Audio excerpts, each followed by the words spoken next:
En 1936, la guerra civil estalló en España. Fue excepcionalmente sanguinaria, enemistando a familias con familias, comunistas con fascistas, creyentes con ateos.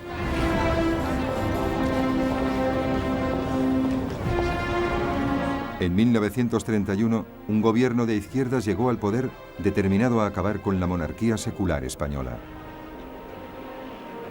El rey Alfonso XIII se vio obligado a partir al exilio y se declaró la República. En febrero de 1936, los partidos de izquierdas se unieron formando el Frente Popular para enfrentarse a las fuerzas de la derecha en unas elecciones generales. El Frente Popular ganó por un escaso margen. A pesar de que su programa de reformas era moderado, una oleada de huelgas y de confiscaciones de tierras hizo temer a la derecha que una toma del poder por parte de los comunistas era inevitable. En el ejército español, que era desde hacía largo tiempo un bastión del pensamiento conservador y católico, los oficiales de alto rango empezaron a considerar la posibilidad de un golpe de Estado. Entre ellos se hallaba el general Francisco Franco, un ex jefe del Estado Mayor, que de hecho había sido alejado de la península para dirigir las fuerzas españolas en las Islas Canarias. El 17 de julio de 1936, las unidades del ejército que luchaban contra las guerrillas en la colonia española en Marruecos se amotinaron.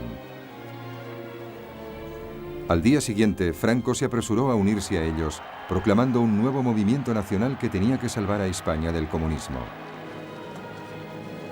Así las cosas, las guarniciones de la península se unieron al alzamiento. El Frente Popular respondió haciendo un llamamiento para conseguir voluntarios que defendiesen la República. El conflicto era inevitable. Al principio, Franco se encontró con problemas.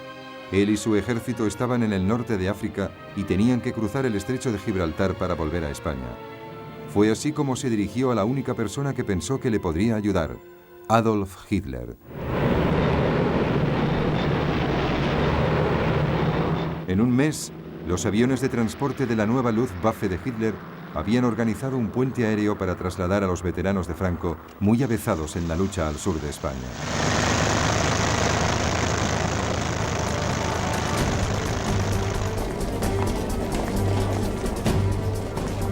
Pero en esta fase, parecía que la República aún tenía ventaja.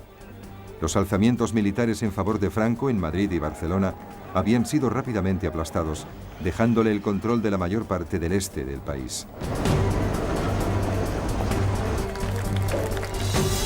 Los nacionales de Franco quedaron confinados sobre todo al noroeste y parte del sur de España.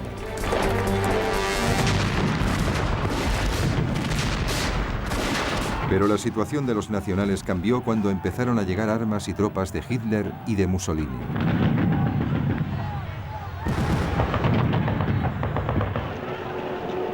El dictador alemán aprovechó la oportunidad para probar su nuevo equipamiento y sus fuerzas armadas que se hallaban en pleno desarrollo. Los primeros tanques Panzer fueron enviados junto con unos 12.000 soldados.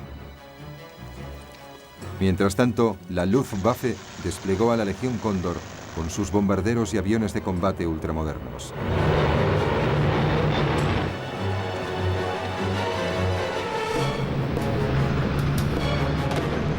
Fue enviado un cuerpo llamado de voluntarios con 50.000 hombres y más de 700 aviones.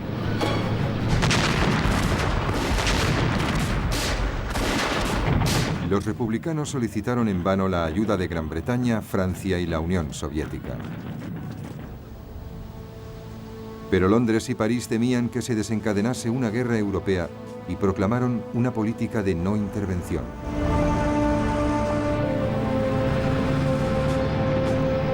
Sin embargo, tanto Alemania como Italia atendieron la solicitud de ayuda. Y cuando se hizo evidente que estaban enviando armas al bando nacional, Joseph Stalin, el líder soviético, anunció que ayudaría a la República. Lo que le preocupaba a Stalin era el ascenso del fascismo en Alemania. Hitler había expresado muy claramente su creencia de que el comunismo era el enemigo supremo del nazismo. Stalin comprendió que el conflicto español era una forma de mantener a Alemania e Italia ocupadas mientras fortalecía el poder militar de la Unión Soviética. Unos 700 asesores militares fueron enviados junto con tanques y aviones de guerra. Era algo, pero no lo suficiente para poder contrarrestar la ayuda que Franco había recibido de Hitler y Mussolini. De hecho, la fuente más importante de ayuda a la República no provino en absoluto de un país, sino de los voluntarios, las brigadas internacionales. Unos 30.000 norteamericanos, británicos, franceses y alemanes de izquierdas se alistaron para combatir en España.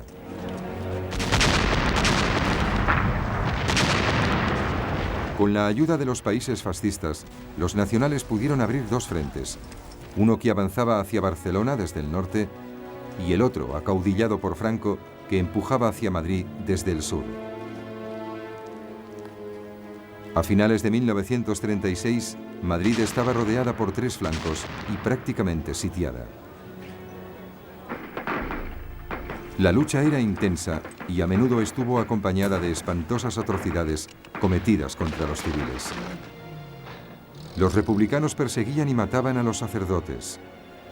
Los nacionales asesinaban a todo aquel que fuese acusado de ser comunista.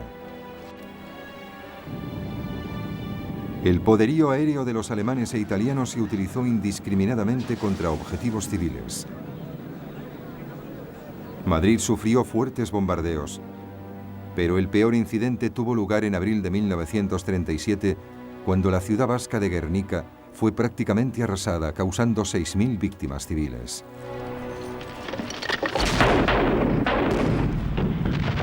La zona controlada por la República se vio progresivamente reducida. Sus fuerzas luchaban con gran valor, pero sus combatientes insuficientemente entrenados y equipados no podían competir con los soldados profesionales dirigidos por Franco y con el armamento moderno combinado de Italia y Alemania. A la vez que la guerra se prolongaba, la lucha alrededor de Madrid se convirtió en un símbolo de la determinación de la izquierda de no dejarse aplastar por la dictadura franquista.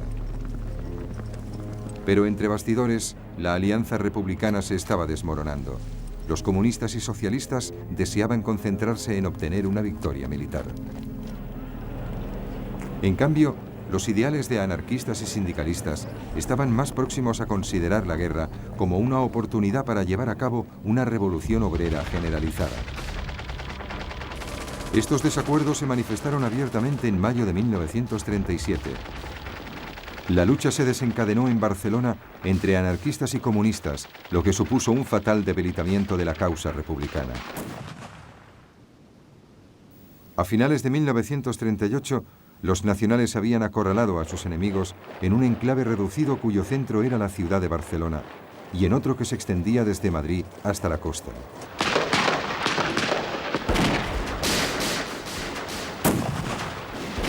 Madrid seguía resistiendo, pero las brigadas internacionales fueron retiradas.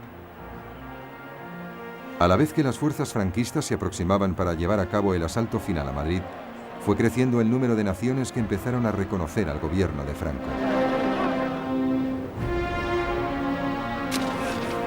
A finales de marzo de 1939, con sus defensores exhaustos, después de casi 3 años de lucha, la capital acabó por rendirse.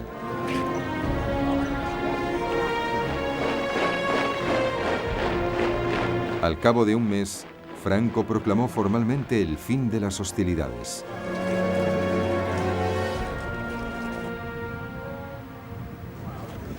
Las heridas de la Guerra Civil Española tardarían años en cerrarse y, en cierto modo, todavía no han cicatrizado. A nivel internacional, la victoria de Franco sobre la República resultó ser un desastre. Hitler y Mussolini vieron confirmada su creencia de que las democracias británica y francesa eran impotentes para soportar cualquier presión real. Mientras, Stalin había perdido la esperanza respecto a la voluntad de estas naciones de enfrentarse al fascismo. Hitler en particular vio que el camino estaba abierto para poner en práctica sus agresivas políticas esbozadas en Mein Kampf. Incluso antes de que la Guerra Civil Española finalizase, sus ejércitos ya se habían puesto en marcha.